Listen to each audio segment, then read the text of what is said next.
Hello friends, कल 24 मई 2026 को UPSC ने अपना प्री एग्ज़ामिनेशन टेस्ट कंडक्ट करवाया, जिसमें कि 8.5-9 लाख बच्चे जो इसमें कि अपेयर हुए। और इसमें क्या देखा कि भाई बच्चे बहुत ज़्यादा डिसअपॉइंट थे अपने पेपर देने के बाद। क्यों ऐसा हुआ? क्योंकि बच्चों को जो उम्मीद थी कि ये एग्ज़ाम में सिलेबस का इतना पार्ट आना चाहिए, वो नहीं आया। पूरी तरह से पॉलिटी को पूरी तरह से हटा दिया गया। 1-2 क्वेश्चन रहे होंगे, हिस्ट्री के भी 1-2 क्वेश्चन थे, ज्योग्राफी में भी कुछ 2-4 क्वेश्चन छोड़े। जीएस में अगर देखें तो ज़्यादातर क्वेश्चन जो है वो करंट अफेयर्स के ऐसे क्वेश्चन आ रखे जो बहुत टेक्निकल क्वेश्चन थे, जिसकी कभी कल्पना नहीं की जा सकती। अच्छे से अच्छे बच्चे ने भी 50, 45, 52 ऐसे पे सिमट गया, क्योंकि नेगेटिव मार्किंग है। यूपीएससी जब पेपर को सेट करती है, बनाती है, तो उसको ये ध्यान देना चाहिए कि जो लोग पेपर देने के लिए बच्चे आ रहे हैं, उन लोगों को सिलेबस के अकॉर्डिंग जो पेपर होना चाहिए वो उनको नहीं मिल रहा है। पीछे 6-7 सालों से इस तरह की घटना घट रही है। 2023 में एक पेपर बना था, जो पेपर सबसे मुश्किल पेपर कहलाया गया था, जिसमें कि जो कट ऑफ जो गई थी वो जनरल की 75 और एससी की जो है वो 80, उसकी जो है 54 के आसपास गई थी।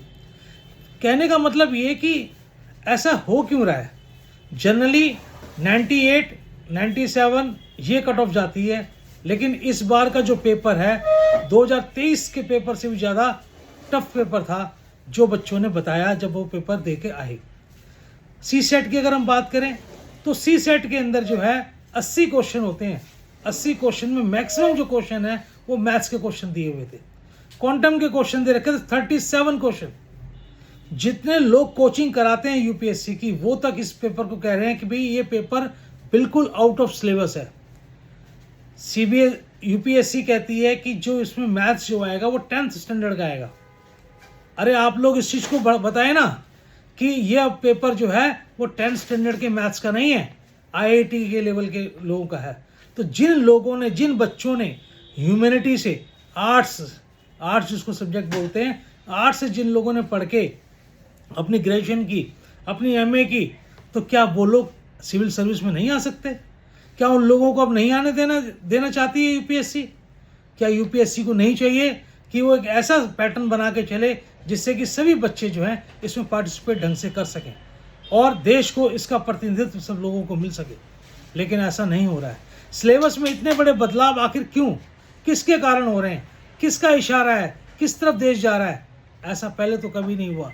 इतने समय से जो है ये पेपर चला, बहुत प्रतिष्ठित पेपर है ये।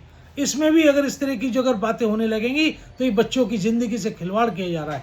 उन 8 लाख लोगों, उन बच्चों से पूछा जाए कि जिन लोगों ने 3-3 साल तक मेहनत की, बच्चे रो रहे थे। कल मेरा ये व्यक्तिगत मेरा तजुर्बा, वहाँ पर मैंने देखा कि बच्चे जो है रो रहे थे। वो कह रहे थे कि मेरा जीवन खत्म हो गया। जिसका आखिरी अटेम्प्ट था, सोचो उनके साथ क्या हुआ होगा। कम से कम किसी की ज़िंदगी से खेलने का काम तो कोई जो है बोर्ड ना करे। आपको लोगों का भविष्य बनाने के लिए रखा गया है, और कम से कम कंपटीशन रखें, आप टफ करें चीज़ों को, लेकिन सिलेबस के अकॉर्डिंग, उनके जो सिलेबस है उसके अकॉर्डिंग, उनका प्रोपोर्शनेट में उनके पे जो है क्वेश्चन उसमें आने चाहिए। जो पहले पैराग्राफ दिए जाते थे वो पैराग्राफ इस बार नहीं दिए गए, यानी कि उसमें से क्वेश्चन वो लोग छांट लिया करते थे ताकि उनका जो है एटलीस्ट वहाँ तक पहुँच सके, ताकि उसको क्वालिफाई कर सकें। तो इसकी बड़ा दुखद ये घटना है जो ये घटना घटी है।